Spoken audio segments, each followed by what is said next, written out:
Bueno, muchachos, hoy vamos a hablar en este primer tema acerca de la imagen. La imagen, por supuesto, es un elemento central para conocer los fundamentos de la producción de televisión, de la producción audiovisual. Fíjense que las imágenes ayudan a comunicar el mundo. Nuestras cabezas están llenas de formas de ver, percibir y representar, que se expresa, por supuesto, en imágenes. Las imágenes son una forma de conocer y de pensar el mundo. La imagen existe cuando te permite sobrepasar lo evidente, significa más allá de lo obvio y construye sentido de lo que vivimos día a día. Pero vamos a un concepto más básico, ¿no?, de lo que es la imagen. En la enciclopedia de Wikipedia define la imagen como una representación visual de un objeto mediante técnicas diferentes de diseño, pintura, fotografía o video. Y si me voy al concepto clásico, una imagen es una representación visual que manifiesta la apariencia visual de un objeto real o imaginario.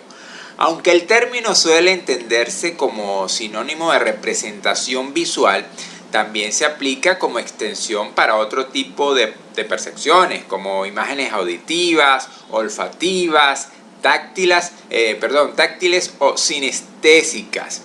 ¿Cuáles son las sinestésicas? Probablemente se preguntarán mucho porque obviamente es un término poco común. Las imágenes sinestésicas son aquellas que son formadas por figuras retóricas que se atribuyen a los sentidos, a las sensaciones, como el olfato, el gusto, el tacto, la vista, el oído. Y es un concepto que regularmente no corresponde con lo que vemos. Por ejemplo, una noticia, que un narrador de noticias diga, tengo una noticia amarga. Obviamente las noticias no tienen sabor, pero así como podemos darle una característica, una cualidad sinestésica o de sentido, de olfato, gusto a una palabra, también podemos decir que el corazón es negro o el calor de tu sonrisa, entre muchas otras palabras o expresiones en las que podemos utilizar o asociar imágenes visuales con tacto, con olfato o con gusto. ¿Entienden? O sea, esto puede verse como la capacidad del escritor o emisor de transmitir sensaciones, y esto por supuesto se hace a través de las palabras. Y en muchos casos estas imágenes tienen un propósito bien definido por el emisor, que puede ser influir en mayor medida en la respuesta del receptor, y esto regularmente lo vemos en la publicidad. Y ahorita les muestro una imagen de no les muestro, si los hago en este momento que ustedes visualicen, o sea, en su mente, visualicen un limón jugoso y brilloso. Obviamente en este momento sus papilas gustativas probablemente comiencen a activarse. Si ustedes en este momento yo les digo que piensen en un limón muy jugoso, brillante, obviamente se activa. En este momento se activan para mí las papilas gustativas, por supuesto para ustedes también. Cuando utilizamos la imagen acompañada de efectos de sonido, por supuesto que ese efecto de sensorial es mucho más potente. Así como en cualquier otro alimento atractivo que podemos utilizar para despertar los sentidos y las sensaciones. Para esto, por supuesto, tiene como un propósito generar una respuesta de parte de la audiencia. ¿Y cuál es la respuesta que regularmente utilizamos cuando hacemos publicidad? Bueno, que la gente compre el producto. La sinestesia es una estrategia que se suele usar en la publicidad y en otras áreas que por supuesto siempre tienen como objetivo influir o tener una mayor influencia en la audiencia. También existen las que denominan imágenes mentales, que son imágenes que la persona no percibe, o sea, que no ve, sino que ve interiormente, en su mente. Son esas imágenes que llegan a nuestra mente y que son recordadas por alguna frase, sonido o otra imagen percibida físicamente. Y estas imágenes percibidas por nuestra vista son las que representan visualmente un objeto mediante diferentes técnicas. A esto se le asigna el nombre de imágenes creadas o bien imágenes reproducidas. Y algunas de estas imágenes, como lo dije anteriormente, pueden ser representadas a través de dibujos, de diseño, de pintura, de fotografía o video. En resumen, para aclarar, este término de imágenes mentales son aquellas que, por ejemplo, cuando estamos viendo un video sobre ejercicio físico, cómo desarrollar los músculos, cómo hacer abdominales, entre otras cosas, mientras estamos viendo ese video se activan en nosotros recuerdos asociados a ese contenido. Recuerdos que pueden ser de cosas vividas o cosas que hemos visto en otros videos, películas, en televisión, en cualquier lugar. Entonces, pero bueno, vamos a seguir hablando un poco de este término de la imagen. También en el mundo empresarial se usa el término de la imagen para referirse a ciertos conceptos como imagen de empresa, imagen de marca, imagen corporativa o imagen global. De la misma manera, la imagen de empresa se subdivide en imagen percibida, imagen deseada e imagen difundida. Un poco para aclarar estos términos de imagen percibida, la imagen percibida es la que nosotros vemos. Eso que físicamente nuestros ojos ven, eso es lo que nosotros percibimos.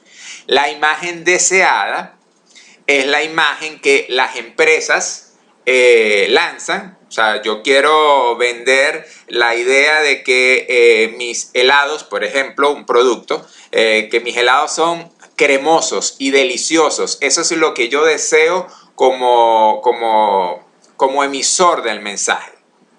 Y está la imagen difundida, que es la imagen que comunicamos, que es la imagen que nosotros producimos para lograr ese efecto o lo que explicaba anteriormente, esa imagen deseada.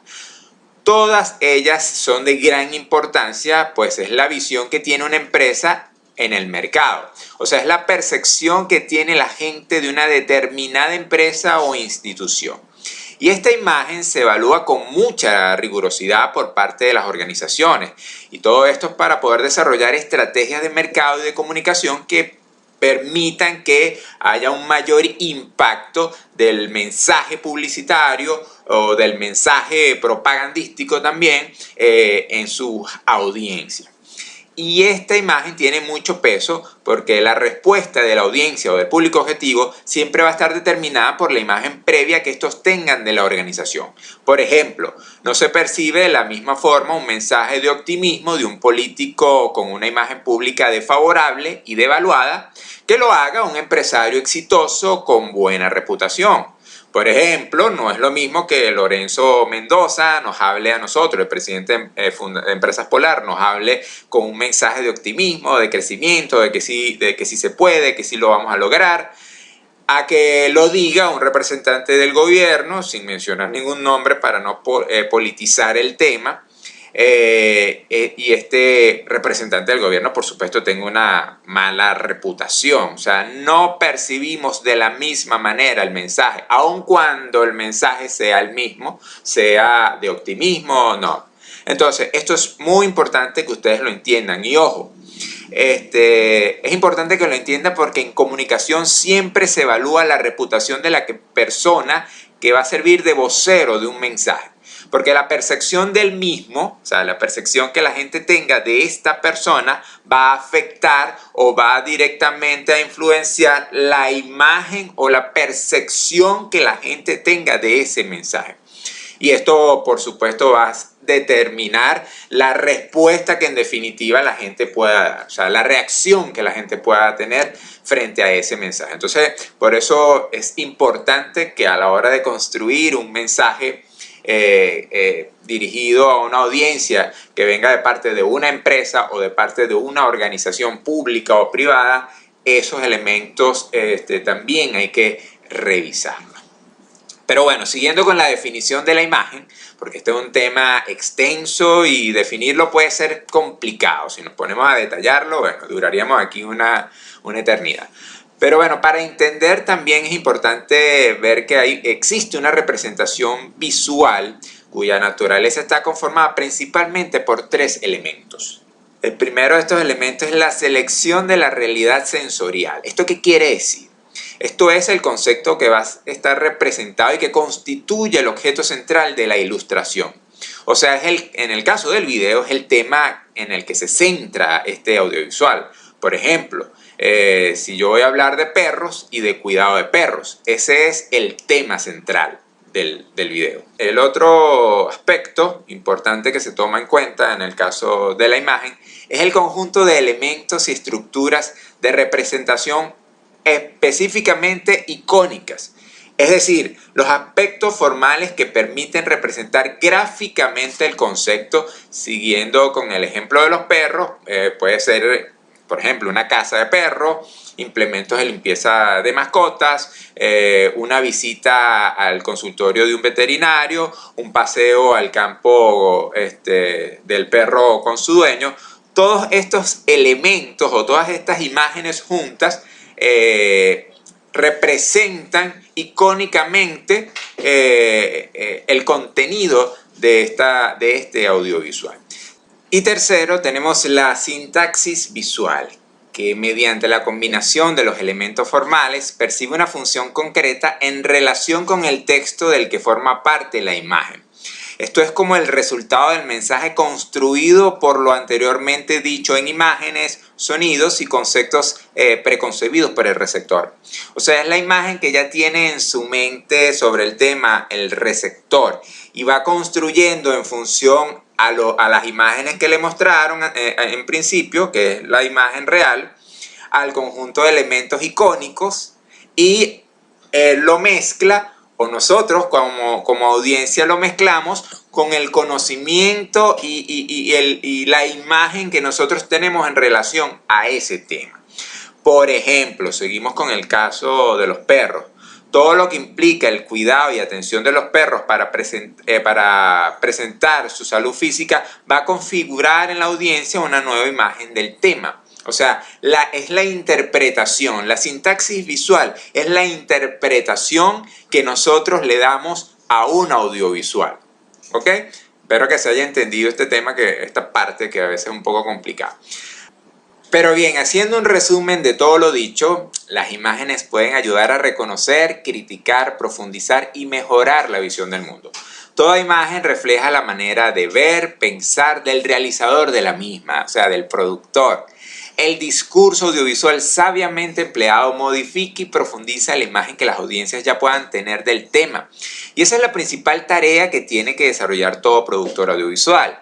Generar nuevas visiones y despertar interés en la audiencia para generar en muchos casos una respuesta que se puede reflejar en modificar o reflexionar sobre la visión que éste tenga del tema, que se vea impulsado en asumir una nueva conducta o que tome la decisión de emprender una acción motivada por ese video. Por ejemplo, un video que me convenza a salir a votar en el próximo proceso electoral, ya en sí me está invitando y está generando una reacción.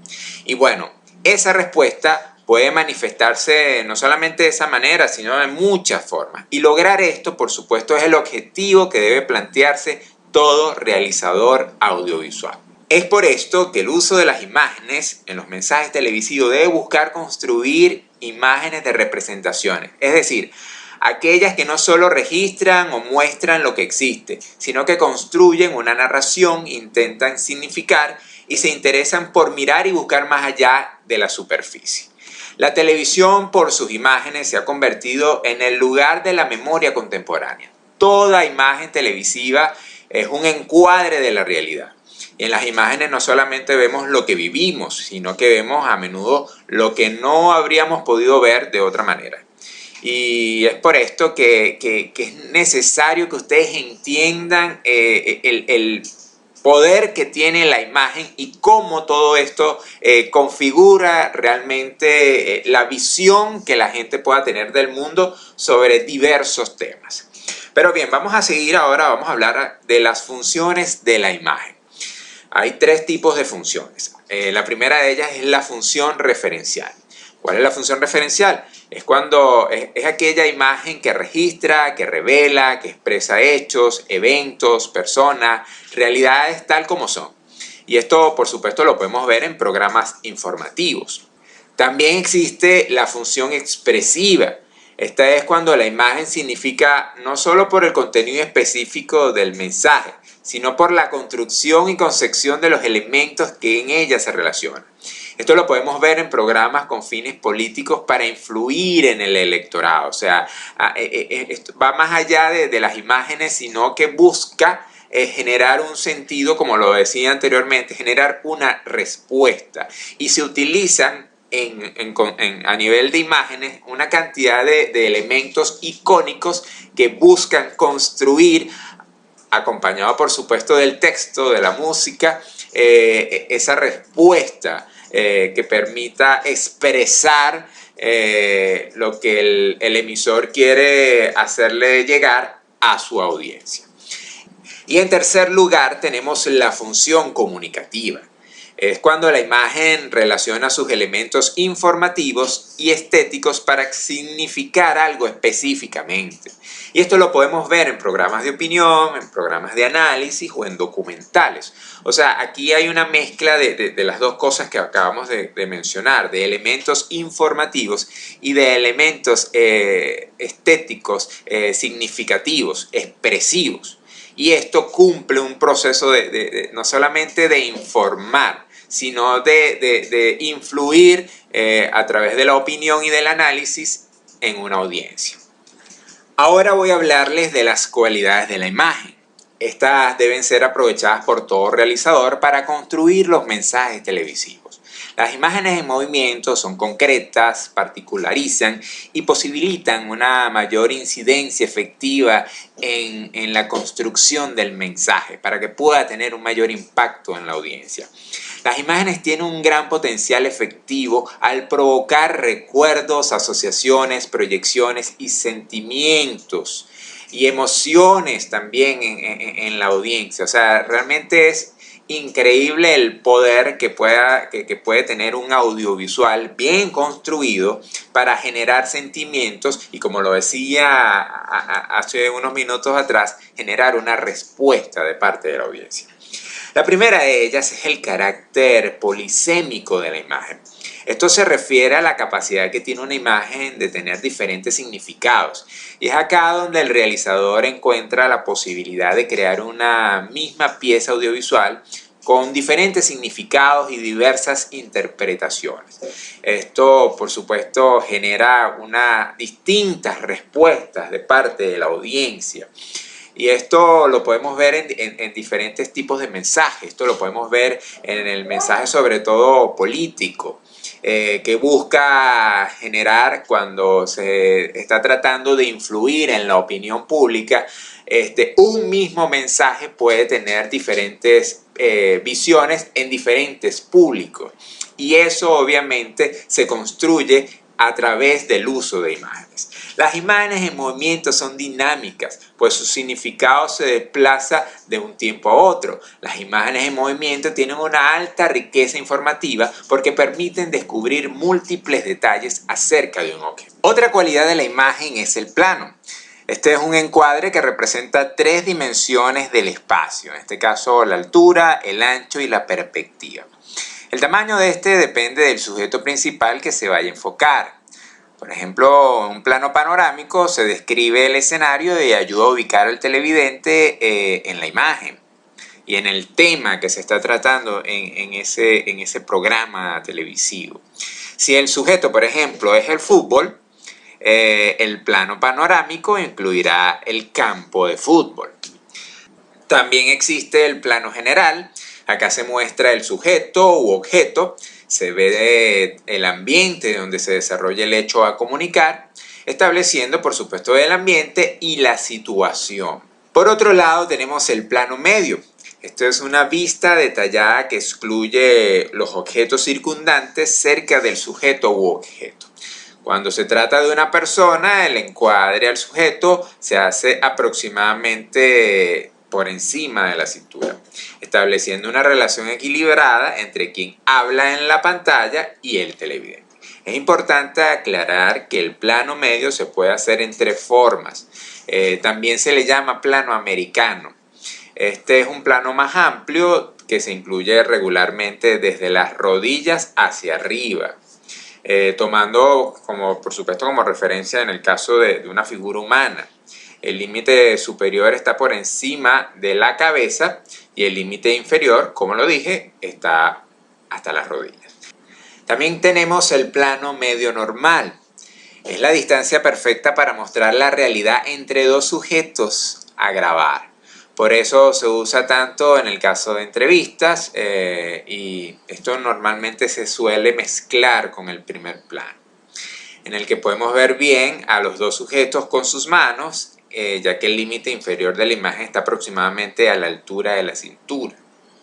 Y por último tenemos el plano medio corto. Este plano ya empieza a acercarse a un primer plano, por lo que además de tener una función narrativa es también un plano expresivo, ya que nos permite ver las emociones de las personas mucho mejor que un plano americano, que es un plano mucho más abierto.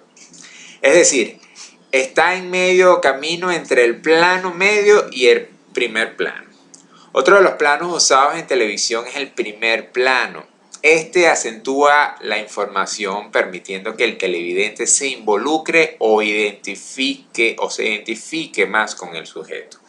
Este primer plano se utiliza sobre todo cuando hay emociones, cuando la persona está llorando, por ejemplo, o cuando la persona está expresando algo con mucho ahínco, con mucha emoción.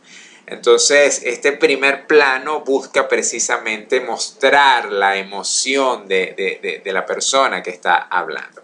Por último, tenemos el plano secuencia, que son una serie de planos relacionados entre sí y tiene una unidad de tiempo, espacio, personajes, temáticas, luz y proceso. En este plano se puede variar desde el primer plano hasta el plano general.